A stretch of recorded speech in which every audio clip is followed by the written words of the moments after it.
Good evening, good afternoon. Welcome back to High Top Sports Oregon. I'm Cody the Professor. We got Derek the Duck. We have some good news. We got some upsetting news. We have news in general. So let's go ahead, dive right into it. Let's go ahead. We'll save the worst news for last. But let's go and talk about the good news now. Um, Oregon hot on the trail for a five-star Trey McNutt. He did push it back. That is concerning.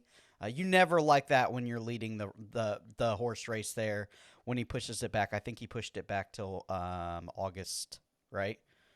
Yeah, early August. Early August. So Florida is in the hunt. There's a couple other schools really making a last ditch effort push to get Trey. How do you feel about this for the Ducks? Yeah, if you would have asked me this question 2 weeks ago, I would have told you this is a damn near lock. Just because we had a prediction from every major recruiting site. Once you got the Fong bomb, that seems to be gospel for the most part. But over the last couple weeks here, obviously Texas A&M has been hot on Trey McNutt's trail, and this seemingly, according to the two sources from both schools, is turning into a two-horse race between Oregon and A&M.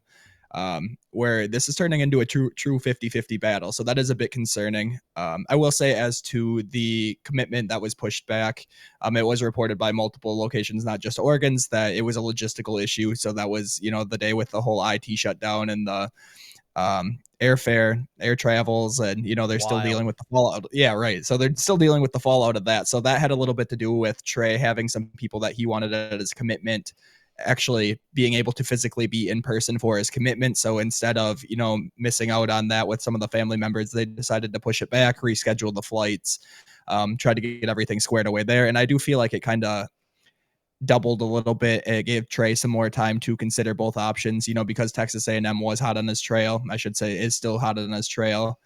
Um, I think I give him a little more time to consider his options. As we speak right now, to be real honest with you, I'm sitting at about a 50-50 confidence. The Oregon insiders, the On3 insiders, they still give Oregon a slight lean. But this does sound like it's turning into a more of a 50-50 battle than people would like to. But I will preface this by saying, the same thing I said about DJ Pickett's commitment before he had even committed. And I'll say it before Trey commits as well, regardless of who Trey picks, whether he puts on his Duck hat, whether he's got his A&M hat, whether he's got his Florida hat on. This recruitment's not over. When you have a 5-star safety like that, as highly touted as he is, with scholarships to every major program in the country, you're going to have people continue to push for him. We're going to see some teams, discover that they probably have a little less depth in their secondary that they would like at the safety position, and we're going to see them push a little harder.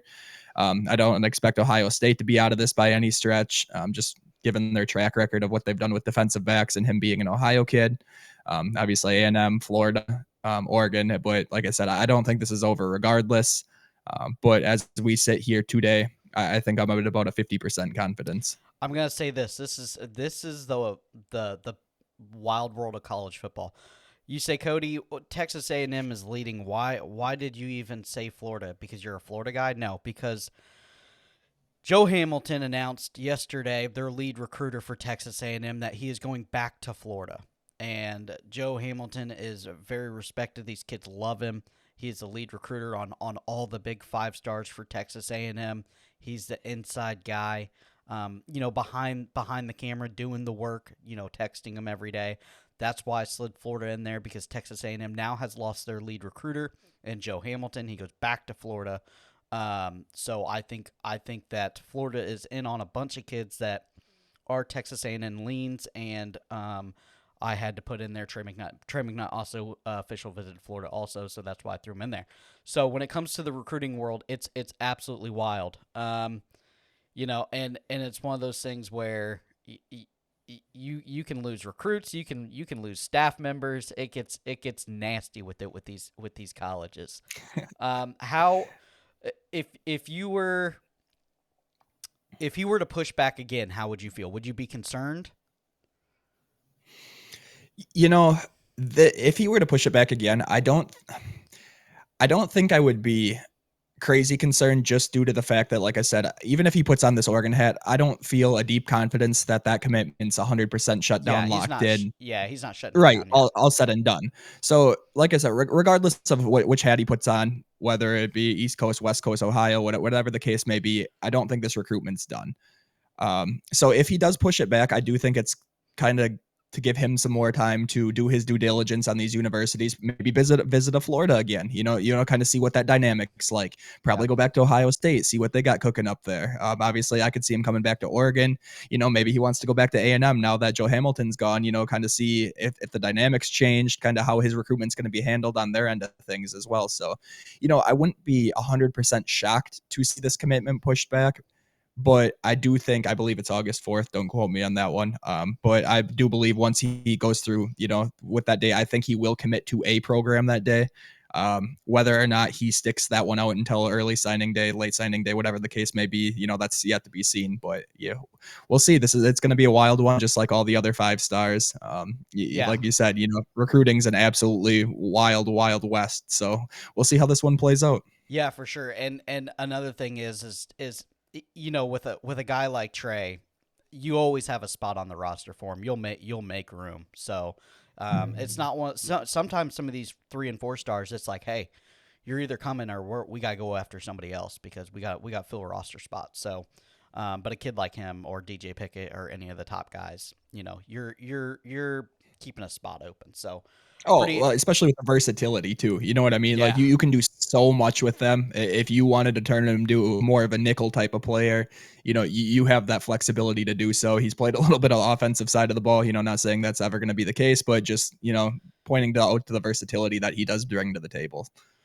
for sure. Yeah, and as we look at his stats real fast, before we move on to the next topic, 5-star, number one safety in the nation, 23 nationally, 6 foot 180 out of Ohio. Yeah, that sounds like someone I want to put the ink to the paper. Get that letter of intent signed in December. That's a man I want on my roster going forward. For sure, for sure. Let's go ahead and talk about the next kid. Favored for a 2026 running back out of Texas. A guy that has really just boomed through the rankings. At one point, he put on his Instagram, 0 stars, zero offers. What's going on? I'll bet on me.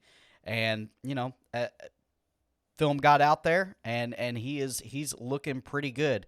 And that kid is the number 2 running back in the nation right now in the 2026 class. He's a 4-star, 47 nationally, 5'10", 180 out of Texas, Tredarian Ball. Yeah, absolutely. And Oregon Duck fans might be a little familiar. He comes out of Texarkana, which, avid Ducks fans know we had another Oregon running back legend come out of that very city in LaMichael James. So it's an interesting little pipeline there from Texarkana back to Oregon. But yeah, this is a major recruitment, and it has been crystal balled by multiple spots, including the Wilt Fong bomb. So we absolutely love to see that one. But yeah, this is one who he kind of slides under the radar just because he is a 26 guy. If he were in the 25 cycle and we were landed this recruitment right now, this would be major, major news.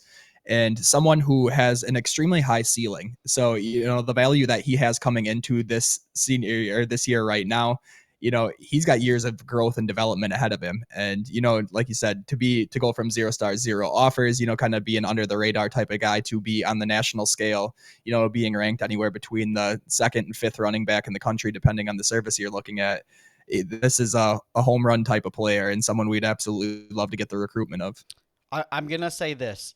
This is gonna be an absolute dogfight, and that's only because the University of Texas wants him also. And when it comes to running backs, UT gets who UT wants. They are right now running back U. They're the hottest pipeline into the NFL. They put 1 or 2 running backs into the NFL every single year. It seems like top draft picks. Even for running backs that have kind of slouched down and draft. We're not going to take a draft running back 1 or 2 or 3 in the top 2 rounds. It's happening with Texas and their running backs because they're so good. This one, it's going to be a long fight, I think. but it's one of those things where it's going to be a dogfight. It's going to be I'm going to say a little bit of a miracle if Oregon can hold on and pick this guy up. Yeah, I feel a little more confident than a miracle per se, just because there is a pipeline. Oregon has, a lot of staff on their roster that, our Texas men have been with the University of Texas, UTSA, out of Houston, out of Dallas, out of these type Yeah. of areas, so there is a little bit of connection there. Oregon does have a little pipeline from Texas, obviously, a guy like DeCorian Moore committing to Oregon from Texas, which, that's a whole different beast in itself. But just goes to show that there is that pipeline there. But yeah, to your credit, like you said, Texas's running backs, not even right now, not even just Bijan Robinson. These guys have been absolutely insane, and they have extreme depth too. So yeah, to your credit, it will be a dogfight. And especially just being a 26 guy, it doesn't really matter if this is a mid 4-star guy or, the number one recruit in the nation out of that class. It's a commitment this early in his cycle. It doesn't mean a whole lot, but it does weigh something. So I would kind of point this out to the Dallas Wilson commitment. So he committed over a year ago to Oregon out of Florida. Everybody kind of said the same thing. They're like, Miami's going to get him, Florida State's going to get him, Florida's going to get him, Georgia's going to get, whoever, somebody down there is going to get him. And to this point, he's held tight with the Ducks, to the point where he's gone out, reaffirmed his commitment on Instagram multiple times, recorded a whole little media video for it to, just reaffirm these things. So it's not impossible to come out of these situations and hold on to these guys. But yeah, to your credit, it's going to be extremely difficult to ride this commitment through the 26 cycle and ultimately ended up securing it. Yeah, and if there's one position that Texas overpays for, it's running backs for some reason. They will throw all the money at a number one, number two, number three running back in the nation because they want 1 and 2 in the nation every single year. They overpay, but it works for them. They always have elite running backs. So definitely, like I thought, it's gonna be one of those things where it'd be a good get, but you just gotta batten down the hatches. And Dan Lanning doesn't lose a lot of recruits to flips, but we are gonna unfortunately talk about one that's possibly flipping as I say that. Yeah, absolutely. So, as many of you are aware, we have seen a couple crystal balls roll in for 4-star tight end Deshaun Brame to ultimately flip from Oregon to Tennessee. He has only been with the Ducks for I believe we shot the show like 3 weeks ago on his commitment. So it has been a fairly short-lived commitment to this point. And it is just a little bit concerning, just due to the fact that I don't think we have another tight end that's kind of locked down, at least to the caliber of, what we're hoping to see.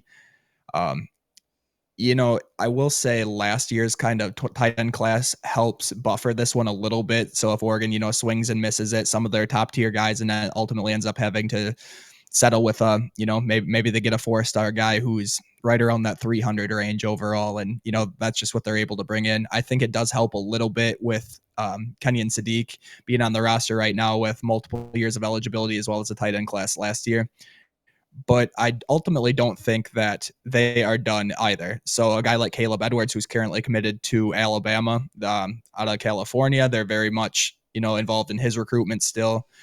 Obviously, Lincoln Kier, the number 1 tight end, committed to Kansas State a couple weeks ago. He's been on campus multiple times. I don't expect that recruitment to be 100% done. That one will be fairly difficult to flip, just being, the home state and the tight connection he has there to that university. But, ultimately not done there. And then, every year what we do see is we see us, not even Oregon fans, you as Florida fans, I'm sure you could attest to this as well. You kind of start to approach signing day a little bit, and then all of a sudden there's these names that kind of pop out of absolutely nowhere that you've been in on the whole time. All of a sudden they're on campus and bang, they give you a commitment right at the very end. Oregon fans, we've seen it with Mateo a couple years ago. He was all but a USC lock. Signing day gets here, he says, just kidding, heading up to Eugene, let's go Ducks. And maybe this is the case, but it is a little bit concerning for Ducks fans as we sit here in July. Got to trust the due diligence of Dan Lanning, though. Ultimately being a fantastic recruiter, got to trust his process and what he's going to be able to bring onto campus. Yeah, for sure. I'm gonna say this: if there's a position you can lose, I think it's tight end. I the kids take so long to develop. You can go and yank one out of the transfer portal and be fine. I'd much rather lose a tight end than a highly ranked DB, wide receiver, running back, quarterback, offensive line, Yeah, defensive a line. tackle, a guard, something like that. Yeah. So Yeah, I like I'm not saying he's not important, but you can go get a guy with 2 years eligibility from Tulane or somewhere with proven on field performance at the next level, as opposed to and I'm not saying you should transfer portal everybody. I'm just saying tight end position. We see it in the NFL. The joke is in the NFL that you draft the next team's tight end because usually they just start figuring it out by the time they get to their next contract, next team. Yeah, 100%. And that's also another fantastic point you bring out with the transfer portal too. It's just in this day and age, it's just you have so much more of a buffer into your classes when you are successful in the transfer portal, like a Dan Lanning is. A matter of fact, I was just thinking about it last night, kind of laying in bed thinking my duck thoughts. But I was thinking about the wide receiver room. Just going down the depth chart. Number one, if we're going Evan Stewart out of Texas A&M. Number two, Tez comes out of Troy. Number three, Trayshawn Holden, Alabama. Number four, Gary Bryant comes out of USC. Oregon's top four, if we're going that order, are all transfer portal guys. So it does go to show you that you can go in and get real production out of the portal if you are a successful, coach like that, like a Lane Kiffin or like a Dan Lanning. But it does sting. You never want to see a guy flip. And it does kind of come at a tough time. Losing out on DJ last week, Trey McNutt pushing his commitment back. Now it's looking like he could go to A&M potentially, could push his commitment back. It's been a rough, what do I call it, 8 days for Duck fans on the Oh my recruiting trail. gosh, heaven Right. forbid. A rough 8 days after we just had, I mean, arguably the best June of all time in Duck recruiting history. So it's the ebbs and the flows of Yeah. the recruiting cycle. I get a lot of people who will come out and they'll message me and they'll be like, oh, why are you even paying attention to recruiting in July? Because I love this stuff, man. I Yeah. live for the drama of it. It's a roller coaster and you got to strap in if you want to be a part of it. Absolutely. But it's a fun little process. Yeah, for sure. It is, especially, I obviously I run the recruiting channel, but I will say this, it's easy for me to do it because I'm not partial for a lot of these guys. I just break down their film. So it doesn't matter to me where they go. And good for the kids anyway, wherever they go. But it's like chill Duck fans, at least you're not sitting 56 like we are right now in Florida. So um, but yeah, it's interesting. Also, on field performance could help. If Tennessee does the Tennessee usual thing and underperform as usual, loses to Florida, loses to a team like South Carolina. Their high-powered offense isn't as high-powered as what they were last year. Defense takes a step back, and then Oregon goes in and really, really shoots their shot for a Big Ten championship year one. The flip will come easy, I think. Yeah. I mean, to be real honest with you, I do understand, the whole Tennessee thing. Tennessee has a great collective. Mm-hmm. You kind of have the glamour of potentially playing with like a Nico as he goes forward if he pans out to be what people think he is going to be. Yep. You get to go play in the SEC. I think it's potentially a little bit closer to home. So I do kind of get the allure of a Tennessee. I'm not going to take it personally. I never really take these decommitments personally. If it does happen, the kid ultimately is doing what he is doing, what is best for himself. But like you said, it's another one, whether it's a 5-star guy, we're talking about a DJ Pickett, a Trey McNutt, it doesn't matter whether it's a Desan Brame, these commitments or recruitments are not over, regardless. So it's I don't expect Oregon to be done with this one if he does end up flipping to Tennessee. But as we sit here in late July, it's not something we obviously like to see happen. Yeah, for sure. And it's okay. It's always okay to be the bridesmaid in some of these recruiting we have seen in the past with other teams. We'll take it for instance Grimsley. A very top tier 2024 DB goes to Alabama. Saban leaves. He transfers to the bridesmaid of Florida right away. Florida's actually got a lot of kids like that. So this kid might Oh get to yeah. Tennessee.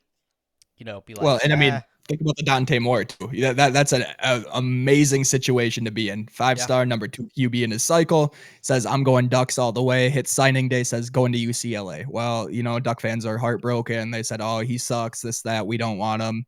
All of a sudden, a couple months roll around and Dante Moore is signing his NLI to Oregon. So, like you said, it doesn't hurt to be the bridesmaid in some of these situations. Yeah, it sucks. You want to see you being the one up there.